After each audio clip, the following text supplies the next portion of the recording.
Welcome all, and yeah, welcome Prashant. And it's great to have young people in this industry. We would like to welcome managing partner of Green Era Recycler, and we are having this Sustainable Warrior Recyclers webinar to ensure that we can put across that the recyclers' thoughts, views, and the changes we need in this industry.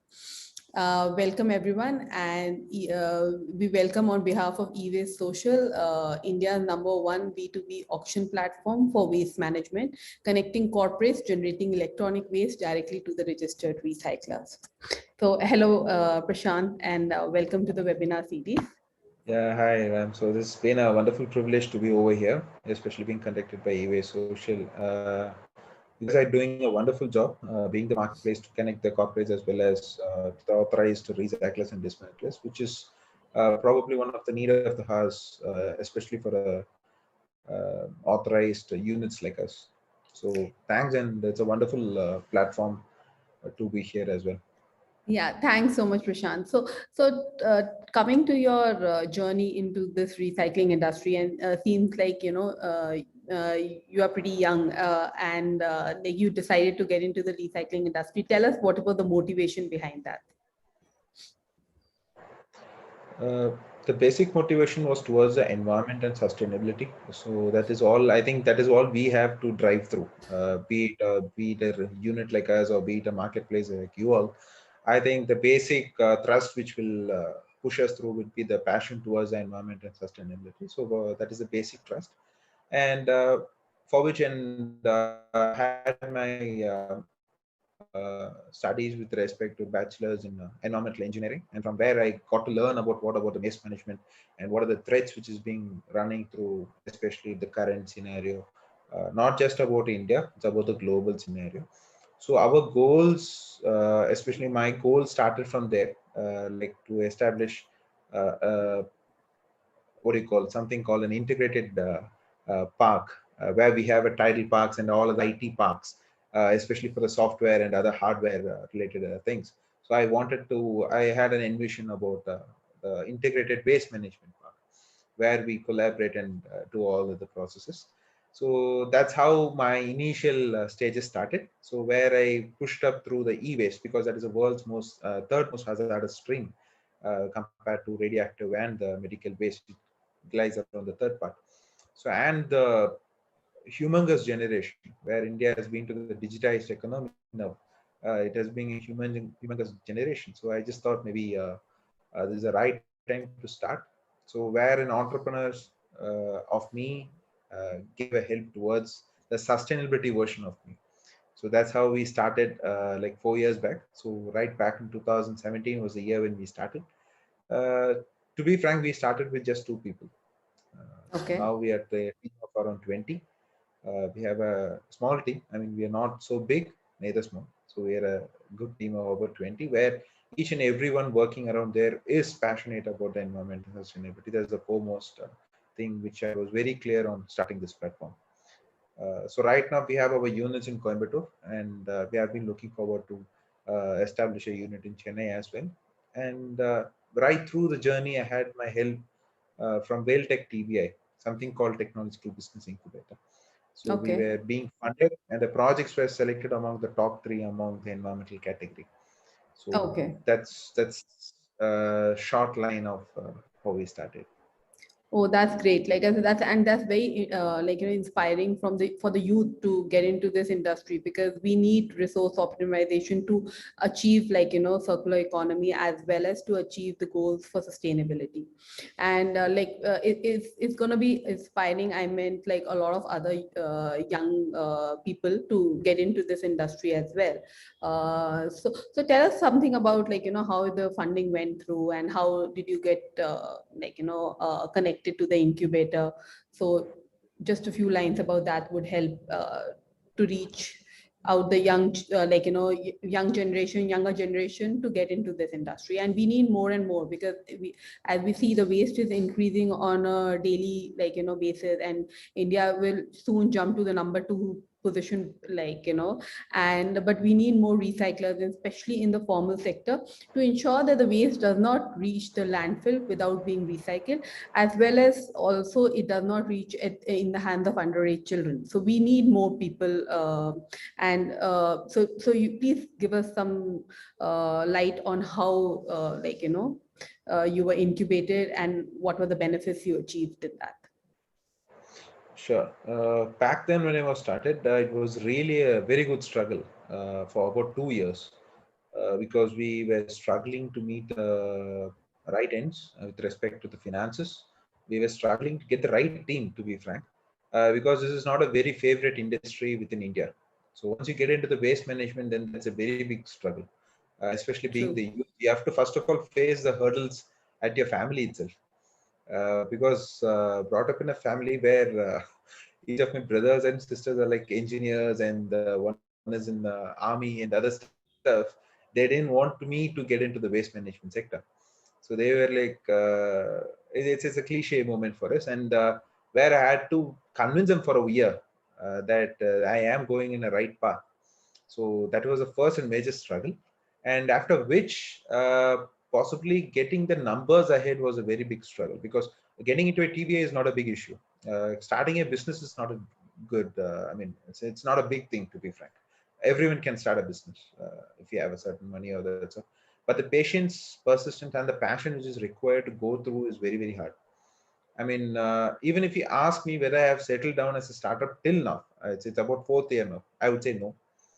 Uh, Yeah.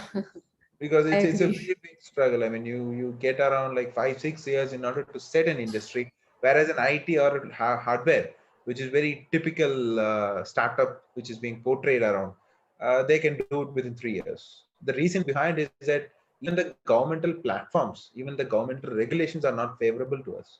It's very tough. We say that True. environment is the next big thing. We talk about COVID, pandemic, and all of this stuff. This will be the next war, to be frank, the climate change, the climate problems. But are the government, are the regulations, are the investors doing the right thing? I would definitely question. Reason behind is that uh, it's not being properly viewed upon. So that was the next biggest challenge, because even registering as a startup was a big hurdle. With regard to MSME registration and stuff, because our category was not at all mentioned in the service industry. So that was the struggle. And after which, then you have to go to the numbers. Numbers meaning the finances. You have to create a huge sum of turnovers in order for the investors to chip in, because this is not something an industry where you get a lot of returns back. You get, not as much compared to the software industry of that sort. Uh, so this does require a huge amount of capital and a huge amount of labor and all of this stuff. So asking an investor to chip in was the biggest hurdle. So that's how we got into a TBI, where they were also having a similar mindset on creating an e-waste platform to the youngsters, especially where the government had taken a platform. So I took it. So yeah, and after which, even there, I had to work 2 years from there. Apart from me creating all the team and stuff, so I had to create the finances so that could put me in a better seat, where I chipped in with the numbers. I chipped in with my projects. That this is what I'm going to do. So this is my portrayal of 5 years, 10 years, even for 20 years. This is my project roadmap. This is what I'm going to do, and that's how we got the funding. So they literally like, okay, fine, yeah. So you have got something on it. So that's how I got funded for. So even after funding, it's all about creating. Then you see the bigger picture. True. Then you see the bigger picture there, because you have to be liable to someone. No one gives something for free, so that's a part. So you got to work 2x faster. So that's with regard to the funding. And for the youngsters, especially who's getting into this particular industry, I would definitely welcome. The reason behind is that there is enough food on the table for everyone. See the statistics, see whatever the thing you want. Uh, we as an industry, especially in e-waste, not even 50% of the infrastructure has been created if the e-waste has been properly channelized within India itself. So compared to global and other stuff, we have a huge array of opportunities which is being lying ahead. So I believe that the patriarchy or the cliche which has been formed around the e-waste management or the e-waste business or probably the waste business uh, is something where the youngsters have to look beyond the illusion, I would say. And getting into True. the industry, expecting the right returns and want to be a profit and want to be a successful entrepreneur like a Jeff Bezos or a Mark Zuckerberg right immediately after you start a business is not going to happen. Yeah, so it will take another 10, 20 years at least to make a proud name about yourself into the particular industry. So, yeah. True, true, very true. And like, what you said, like, you can't expect results in the next coming, like, immediate results, 2 to 3 years. They will be definitely enough for your sustenance. But if you want like drastic results, like, how an IT, there was an IT boom. So the results will be slower, but they are going to be more, like, more stronger. And like, you will be able to achieve like sustainable goals. You'll be able to achieve things what you like envision for a society or for your future generation. And that's where we need like younger generation to pitch in and come forward and ensure that like we are able to create an ecosystem for recycling. And as like Prashant mentioned that there's enough food on the table, so there we should always look for collaborations and synergies rather than looking in for like okay, this they are going to take my piece of pie. It doesn't happen over here.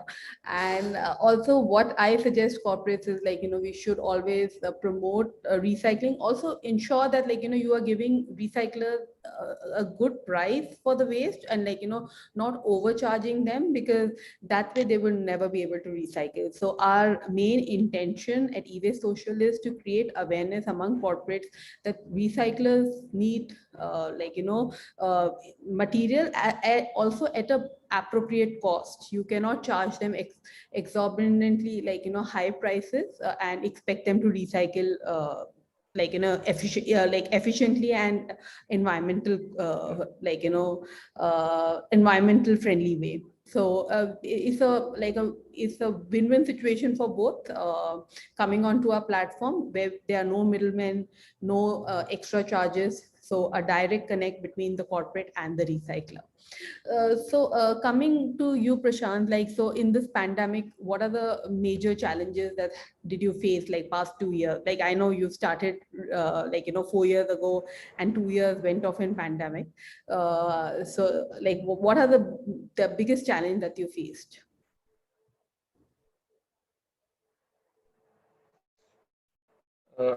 Amongst the pandemic, probably I would say the approval of clearance of the products was the biggest threat. And in our particular business, I believe that we have to inspect this particular materials and all of this which has to be required in order to provide better prices and all of the services to be provided. But that was clearly hit because we were unable to run the industry first of all. Uh, Okay. uh, and even the industries which were allowed to run in particular states, uh, like the continuous processing industries and all of the stuffs, we were not even listed under the category. But we are the frontline workers, to be frank. We are into the waste management sector. We should be considered as that. The particular industry has to be considered in that fourth. But unfortunately, the industries has not been classified. So the processing itself was a big task, and then getting into the customers, getting connected was a big hurdle. So that was being done. And apart from that, as you said, I just want to elaborate on that particular fact, the pricing factor. So that is the biggest issue, I would say. Even the corporates, for that matter, the biggest IT companies or the MNC corporates, whoever we can term it as, right from them to the hospitals or the institutions or the industries, whoever you classify as the bulk consumers as well as the uh, producers or whatever, I think they want to earn even from the waste. That's the saddest part over here. Over in the developed countries, people pay in order to dispose your e-waste because there is a huge threat in there. I mean, you'll have even a big CRT TVs where you'll have 70% of the leaded glass for which we have to pay for the disposal kind. So you can't expect us to pay a more fighting prices compared to the informal sectors where they don't have a right infrastructure, nor they don't have a proper disposal. They'll not have a right platform to do it. True. But pressurizing the authorized recycler or dismantler to that part is a very, very saddest thing. But the corporates don't realize that. And even after such, even the government do it. That's also the funniest part. During the auctions and the tenders, they put up and see through who gets better. So that's one thing. And second being said is the flaws in the rules where we have many things which is being left over. So unfortunately, electronics is currently like everywhere. You have the wires and cables, tubes, even at a particular room, like a small room, probably you'll have so much of an electronics to look up for. So even in that case, different type of electronics have been evolving, but the rules aren't being evolving. You'll have a medical electronics, you'll have lighting equipment which is being developed, you'll have industrial electronics to be framed, but that is not being classified under the particular rules which is being framed up by the government. So that is also a thing which has to be addressed. So telling from a fact where a startup gets in the hurdles of e-waste management in India, all the way to what the pricing factors being pulled up by the corporates, by the well consumers, and also by the government issues where the regulations are also being framed upon. This is definitely a challenging task in hand for the youngsters to handle. So once they do it, once they get the what do you call the hold of it, probably we can run it through. And your eBay Social is actually a very good platform. To be frank, the marketplace where we connect is a very good thing which has to be put up in this particular scenario. To be frank, at this pandemic, literally, where uh, where people of authorized personnel like us will not be able to connect to a corporate, where it is made a very easy process and all of those things. Wondering about the documentation part, but that's fine. But it can be, uh, of course, the startup has to evolve and go through a various of stages in order to big. It's a, so yeah, so it's Yeah. wonderful to be associated with eWay Social as well. Yeah. Thanks, Prashant. Yeah, and I like I believe in the ideology where like waste does not need to travel from one place to another to get recycled. So we have enough waste in Coimbatore and Tamil Nadu for you to handle it, rather than you looking at waste from New Delhi, and like or the recyclers from New Delhi looking at waste at Coimbatore and Tamil Nadu. It does not really make sense. Like I do agree that we have few big players who would not manage to pick up waste from any any part of the country, but we need more people and we need more youth in the industry, wherein we have recycling facilities at every nook and corner of the country, which promotes recycling at the source, because recycling at source not only reduces the harmful carbon impact on the environment through transportation, but it also impacts it also leads to a resource optimization, and doesn't lead to hazards being let out into the environment while transporting or while recycling. So our goal is to connect waste to the closest recycler. So we if you are in Chennai, or if if you the closest waste should come to you, to thereby ensuring the carbon impact is reduced. And again, how what you told, the regulations are not changing as per the the circumstances, which have been changing a lot. We need a change in policy. Do you have any any other pointers to for the government or for the policymakers to keep in mind while they are devising the new policy? Because we would be presenting a white paper, and we could definitely include that as well. Sure, sure, sure. Speaking of which, where your point with respect to where we touched upon something called waste economy within the state, to be frank, which has been followed by the US as well as the European Union as well, where the waste doesn't need to travel beyond a state, be it True. California or all the state within the US. Probably it was taken care. I mean, even a law has been stated with that particular state.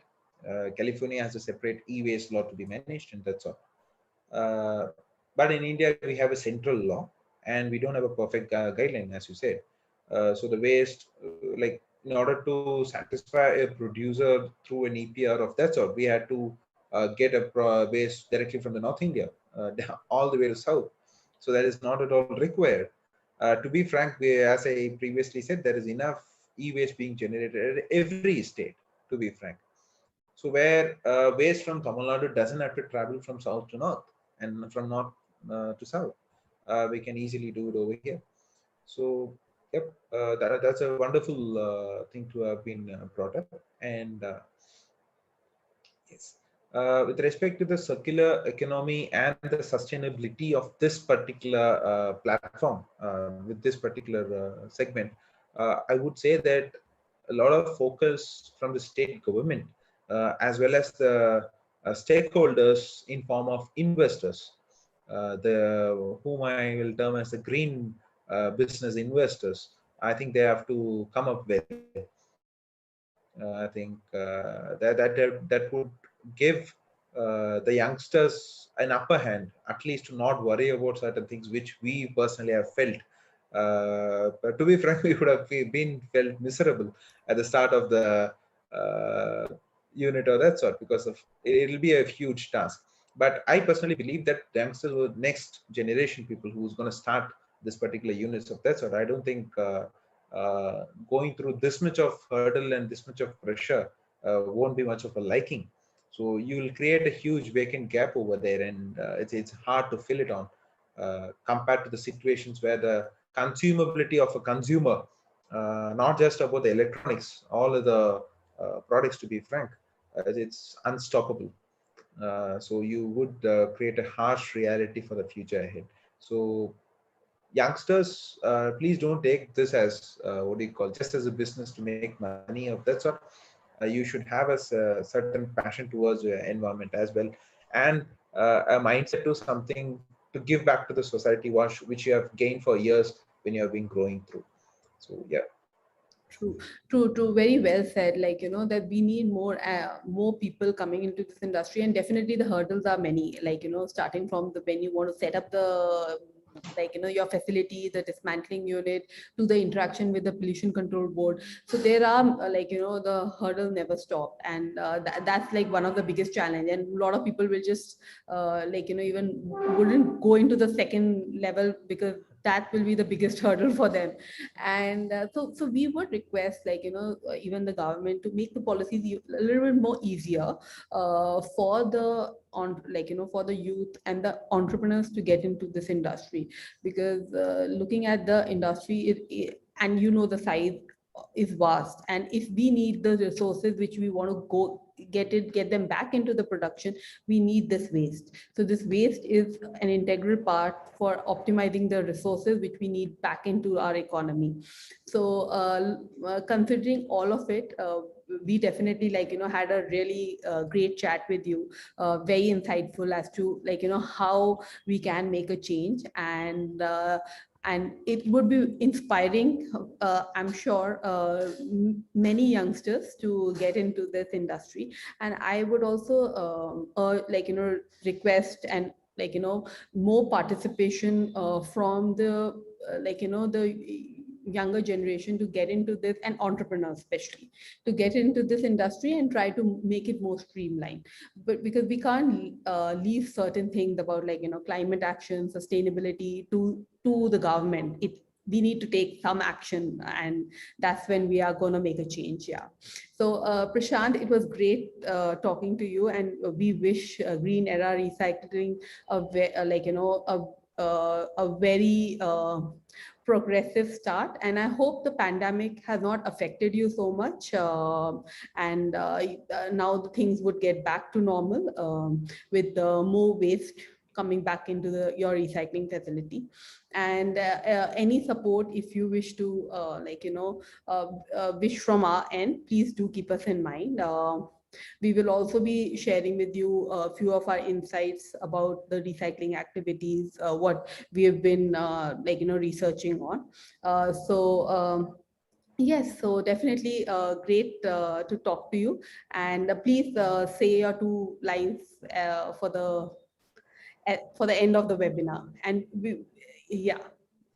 Yeah, with all due respect, I personally believe in synergies where we get along. Synergies, probably the layman terms I can personally say as the connects between a particular industries, which is primarily required, like something which we term it as humanity and all of the stuff, which we converted into industrial platforms and industrial terminologies. Probably I can just say synergy is a very big thing which has to be done for the industries to survive for a lot more period. So I am happy that eWaste Social is doing a wonderful initiative for that. At the same time, representing or making a collaboration with the recyclers and dismantlers, not only just to for the sake of e-waste processing and all, just not about the business, but to take a further step ahead to create certain awareness and all other things to put up to the government that this is lagging and the other things are problems. So that's a very good initiative done by eWaste Social by creating a synergy between the industries into this particular platform. So I believe not just about e-waste, whole waste sector should be brought up in this particular aspect, and that would be a great future for India, to be frank. Not just about the drones and AI and virtual reality, which has to be brought up by the government and just to be fancied by the entrepreneurs, which has to be fancied by the youngsters. I believe that if you have a knowledge about a particular sector, no matter what, you will find a way through, and you will find automation and all of the things to be imparted in waste management. Bringing to the fact that I have been working with several of my friends who have been working abroad to integrate the automation and the AI in this particular industry by using the sensor techniques and all of the stuff. So it's not about the segment which is laying back. It's about your mentality which is being which makes you to lay back ahead. True, So true, I true. believe that nothing is every work is yeah. Yeah, very well said, Yeah. Prashant. Like, I we think need I to lost take, you. yeah, okay. Can you hear me now? Very well said, Prashant. Like, Yeah. we need collaboration synergies in this industry, and we need to think differently, like waste being the last priority in any of the, in any of the industry, we need to take it as the priority and start looking at the, like optimizing the resources out of it, and going for circular economy, because we will not be able to achieve all of this in one day. It will take it's just recycling is a step towards the journey called sustainability. And with that, we would wish you all the best, and thanks so much for attending the webinar. Thank you, and we wish Green Era Recycling a very best from our end. Thank you. Thank you so much, and wish you the same actually. Yeah, You wish thanks. eWaste Social Yeah. get to a great Yeah, heights as well. we look forward for So your thanks for the support, invite. and we look forward for your support and collaboration throughout our journey. Thank you so much. Thank you.